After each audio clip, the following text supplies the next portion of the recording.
السلام علیکم ورحمۃ اللہ۔ اس وقت ہم تقریباً 15 کلومیٹر پانی میں بوٹ کے ذریعے سفر کر کے یہاں بستی جبیل میں پہنچے ہیں۔ 50 راشن کے پیک ہیں، کھانا ہے، پانی کی بوٹلز ہیں، اور ہمارے ساتھ یہ ڈاکٹر صاحب موجود ہیں، ادویات بھی ہیں یہاں جن لوگوں کو دوائی کی ضرورت ہے، دوائی بھی دینی ہے۔ اور یہاں کی صورتحال ہم راستے میں بھی آپ کو دکھاتے رہے، بہت زیادہ پانی ہے اور بہت سے لوگ یہاں پہ پھنسے ہوئے ہیں۔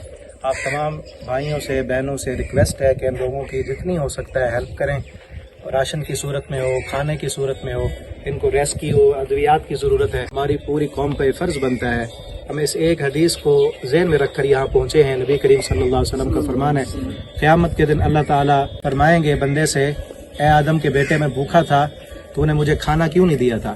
اس وقت ان بستیوں میں سینکڑوں ہزاروں لوگ بھوکے ہیں، کوئی 2 دن سے 3 دن سے بھوکے ہیں، اور ہم ان تک کھانا پہنچا سکتے ہیں کسی بھی صورت میں تو ہم ضرور پہنچائیں، ان کی مدد کریں۔ انشاءاللہ اللہ رب العالمین ہماری مدد کریں گے۔ نبی کریم صلی اللہ علیہ وسلم کا یہ بھی فرمان ہے، جو بندہ کسی مسلمان بھائی کی مشکل دور کرتا ہے، اللہ تعالیٰ اس کی دنیا و آخرت کی مشکلیں دور کرتے ہیں۔ تو جن ساتھیوں نے یہ ہمارے ساتھ تعاون کیا ہے، اللہ تعالیٰ ان کی مشکلیں بھی دور کریں، لیکن بہت زیادہ ابھی مزید ضرورت ہے۔ ان لوگوں کے گھر گر چکے ہیں، دیواریں گر چکی ہیں، کہ آپ کو سامنے نظر آ رہا ہوگا پانی ہے، تا حد نگاہ پانی ہے۔ تو آپ تمام بھائیوں سے ریکویسٹ ہے کہ جتنا ہو سکتا ہے اپنے ان مسلمان بھائیوں کے ساتھ مدد کریں۔ اللہ تعالیٰ ان سب کی حفاظت فرمائے، اللہ تعالیٰ ہمارے ملک کی حفاظت فرمائے۔ بارک اللہ فیکم۔ السلام علیکم ورحمۃ اللہ۔